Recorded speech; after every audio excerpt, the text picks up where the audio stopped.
প্রিয় শিক্ষার্থীরা আসসালামু আলাইকুম। আমি আসমা ইয়াসমিন, সহকারী শিক্ষক বিজ্ঞান, Khulna collectorate public school and college.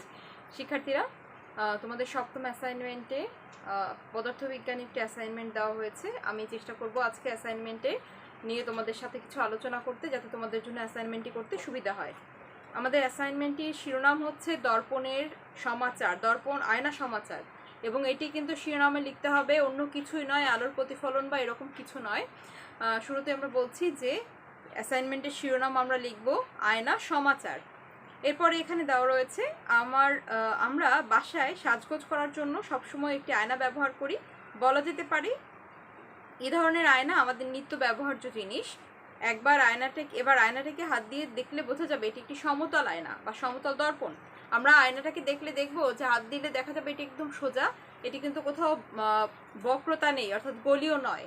আয়না আমরা জানি দুই রকম, সেটি হচ্ছে বা দর্পণ দুই রকম, একটা গলীয়, একটি সমতল। আমরা বাসায় যে দর্পণটি সাধারণত ব্যবহার করে থাকি আমাদের নিত্য ব্যবহার্য কাজে, সেটি কিন্তু একটি সমতল দর্পণই হয়ে থাকে। এখানে তিনটি অংশ দেওয়া রয়েছে। প্রথম অংশের মার্ক 2, দ্বিতীয় অংশের মার্ক 4 এবং তৃতীয় অংশের মার্ক 4। প্রথম অংশটি বলা রয়েছে বাসায় ব্যবহৃত এ ধরনের আয়নায় আমরা যে প্রতিবিম্ব দেখি তা বাস্তব না অবাস্তব ছবি এঁকে দেখাও। শুধুমাত্র এইটুকুই, ছবি এঁকে দেখাতে হবে, এখানে কোনো বর্ণনা নেই, কিছুই নেই। আমাদের দর্পণটিতে যে প্রতিবিম্ব তৈরি হয় সেটি আমরা জানি যে সমতল দর্পণে যে প্রতিবিম্ব তৈরি হয় সেটি অবাস্তব প্রতিবিম্ব, এটিকেই আমাদের ছবি এঁকে দেখাতে হবে। এই ক্ষেত্রে তোমরা তোমাদের বইয়ের সাহায্য নিতে পারো। তোমাদের বইয়ে শিক্ষার্থীরা দেখো 221 পৃষ্ঠায় এরকম একটি ছবি দেওয়া রয়েছে। আমরা যদি খেয়াল করি তো দেখবো 221 পৃষ্ঠায় দেখো এই যে ছবিটি দেওয়া রয়েছে, এখানে আমরা দেখতে পাচ্ছি দর্পণটির সামনে, এটি দর্পণের সামনে একটি বস্তু রাখা রয়েছে এবং একজন মানুষ চোখ দিয়ে সেই বস্তুটি দেখছেন, এবং দেখা যাচ্ছে যে এই বস্তুর মাথা থেকে একটি আলোকরশ্মি দর্পণে আপতিত হচ্ছে, যেটি আবার ব্যক্তির চোখে ফেরত যাচ্ছে, আবার পা থেকেও একটি আলোকরশ্মি দর্পণে আপতিত হচ্ছে, যেটিও আবার ব্যক্তির চোখে ফেরত যাচ্ছে। তো এই রশ্মি দুটো পিছনের দিকে বর্ধিত করলে দেখা যাচ্ছে এক্স প্রাইম ওয়াই প্রাইম বস্তুর একটি প্রতিবিম্ব তৈরি হচ্ছে। যেহেতু দর্পণের পিছনে প্রতিবিম্ব তৈরি হচ্ছে,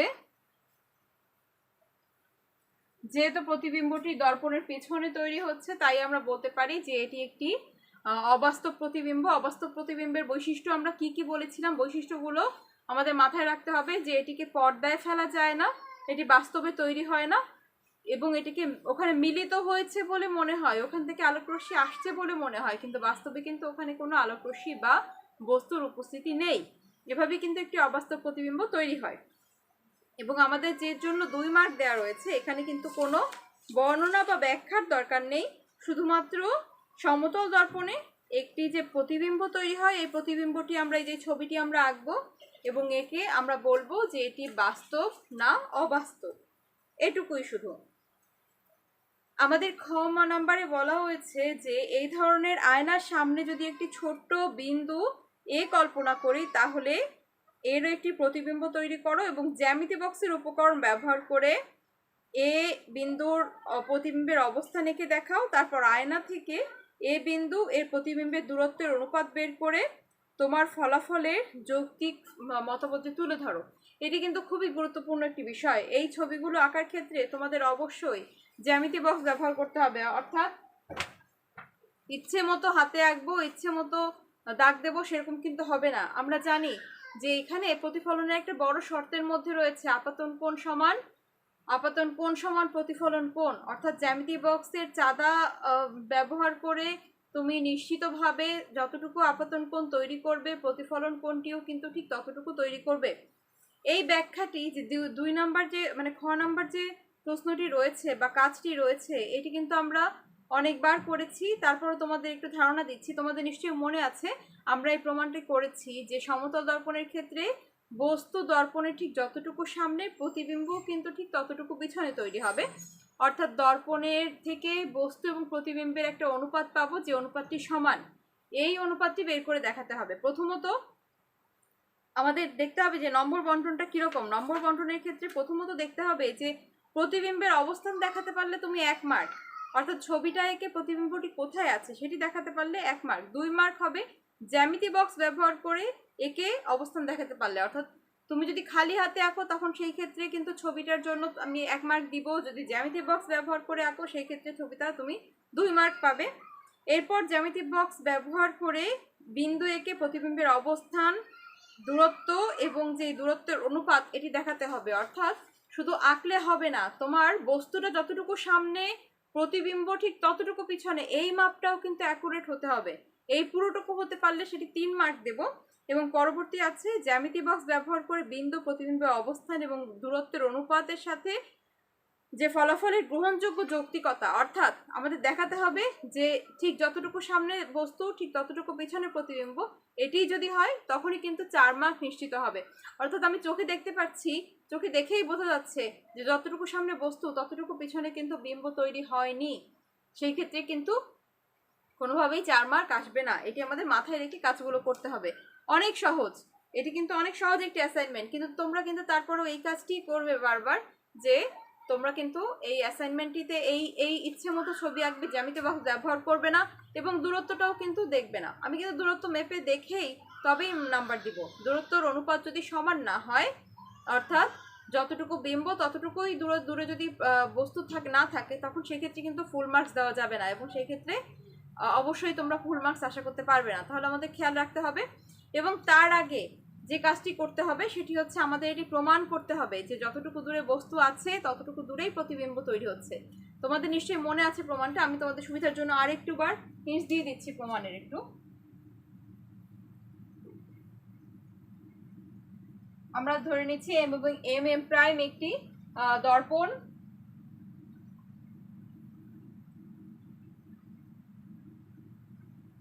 আমাদের যেহেতু বলেছে যে এটি একটি বিন্দু প্রতিবিম্ব, তাহলে আমরা একটা ও বিন্দুকে সামনে স্থাপন করছি। ও বিন্দু থেকে প্রথমত লম্বভাবে দর্পণের উপর একটি আলোক রশ্মি পড়বে, তোমাদের নিশ্চয়ই মনে আছে, এবং সেটি লম্বভাবেই কিন্তু পিছন দিকে বরাবর আসবে। পিছন দিক বরাবর যে রেখাটি আসবে সেটি ডট রেখা হবে এবং আঁকার সময় তোমরা অবশ্যই খেয়াল রাখবে এই রেখাটি যেন সমান হয়। আমরা যখন ছবি আঁকবো তখন কিন্তু এই রেখাটি এবং এইটুকু জায়গা সমান আঁকবো, এটি আমাদের মাথায় রাখতে হবে। এরপরে ও বিন্দু থেকে তির্যক ভাবে আরেকটি আলোক রশ্মি দর্পণে আপতিত হবে, এটি ঠিক অভিলম্বের সাথে যে কোণে আপতিত হবে। যেহেতু আমি খালি হাতে আঁকছি, তোমরা কিন্তু এই খালি হাতে আঁকতে পারবে না, এটি তোমাদের মাথায় রাখতে হবে। মনে করি এটি এন, এটি যে কোণে আপতিত হবে ঠিক সেই কোণে এটি প্রতিফলিত হবে।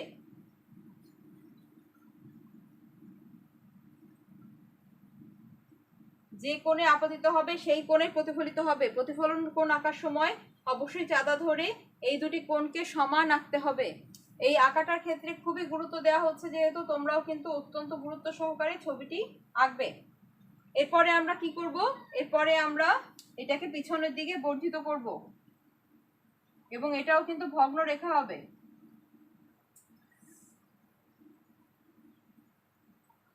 দেখা যাবে যে এটি ও প্রাইম বিন্দুতে মিলিত হচ্ছে।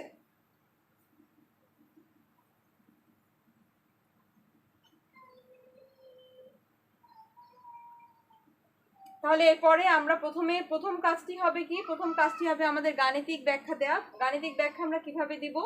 গাণিতিক ব্যাখ্যা আমরা দিব, দেখো শিক্ষার্থীরা নিশ্চয়ই তোমাদের মনে আছে যে ও এম এবং পি এন এরা পরস্পর লম্ব, সরি এটা পরস্পর সমান্তরাল।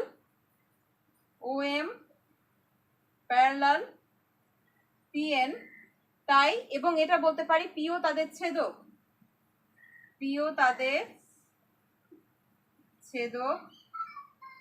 তাহলে সেই ক্ষেত্রে একান্তর কোণগুলো সমান হবে, অর্থাৎ এই কোণ সমান এই কোণ হবে। অর্থাৎ আমরা বলতে পারি M O P equal to O P N.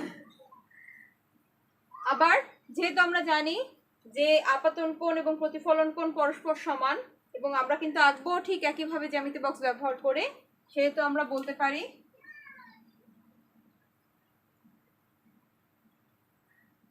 O P N সমান N P R.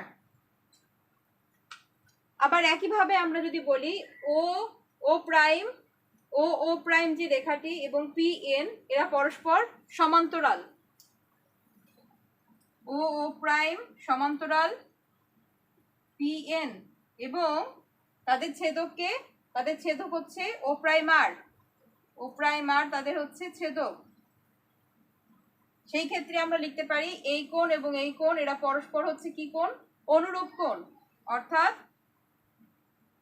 M O prime R equal to হচ্ছে এন পি আর। শিক্ষার্থীরা, তাহলে আমরা দেখতে পাচ্ছি এই উভয় পক্ষে এখানে এনপিআর এবং এনপিআর আছে, তাহলে এই দুটোকে কিন্তু আমরা সমান লিখতে পারি। এখানে আছে ওপিএন এই কোণ এবং এই কোণ সমান, আবার এই কোণ সমান সমান আমরা লিখতে পারি এই কোণ। তাহলে আমরা বলতে পারছি যে এই দুটো কোণ পরস্পর সমান। অর্থাৎ এখান থেকে আমরা বলতে পারি অতএব এম ও প্রাইম পি সমান এম ও পি। অর্থাৎ আমরা দেখতে পাচ্ছি এখন যে এই কোণ এবং এই কোণ পরস্পর সমান। তাহলে আমরা যদি দুটি ত্রিভুজ কল্পনা করি, এই দুটি ত্রিভুজকে কল্পনা করি, সেই ক্ষেত্রে আমরা বলতে পারি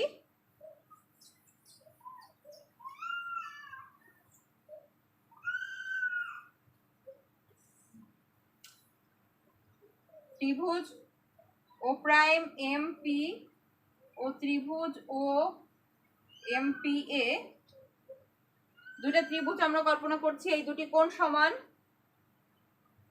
এম ও প্রাইম পি সমান এম ও পি। আবার এই দুটি সমকোণ যেহেতু দুটি লম্বভাবে এসে পড়েছে এবং লম্বভাবেই কিন্তু এখানে প্রতিফলিত হয়েছে।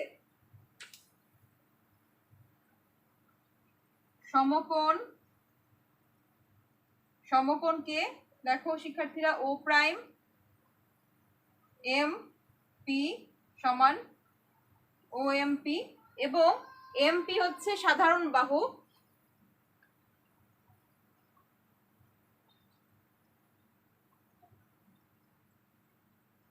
অতএব আমরা বলতে পারি এই দুটি ত্রিভুজ সর্বসম।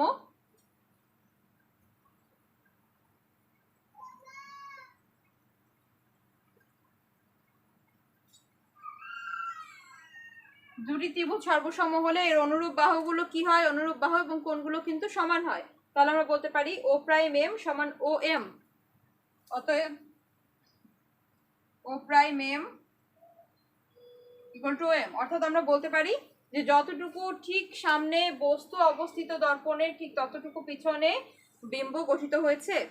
ঠিক এই বিষয়টা যেমন আমরা প্রথমে গাণিতিকভাবে প্রমাণ করব, তারপরে আমরা জ্যামিতি অঙ্কনের সময় কিন্তু একইভাবে এখানে যতটুকু দূরে আমরা সামনে বস্তু রাখবো ঠিক ততটুকু পিছনেই আমরা প্রতিবিম্ব তৈরি করব। এবং আরেকটা বিষয় বলেছি যে আপতন কোণ এবং প্রতিফলন কোণ, এই কোণগুলো কিন্তু অবশ্যই সমান হবে। শুধু আপতন কোণ প্রতিফলন কোণ নয়, এখানে কিন্তু চারটি কোণ পরস্পর সমান, এটি আমাদের মাথায় রাখতে হবে। আপতন কোণ, প্রতিফলন কোণ, একান্তর কোণ এবং অনুরূপ কোণ, এই চারটি কোণ যদি আমি প্রত্যেকটা কোণকে 10 ডিগ্রি করে নেই তাহলে বা 15 ডিগ্রি করে নেই, প্রত্যেকটা কোণই 15 ডিগ্রি হবে। সেইভাবেই কিন্তু আমরা ছবিটি আঁকবো। এই বিষয়টি মাথায় রেখে আমরা কাজ করব।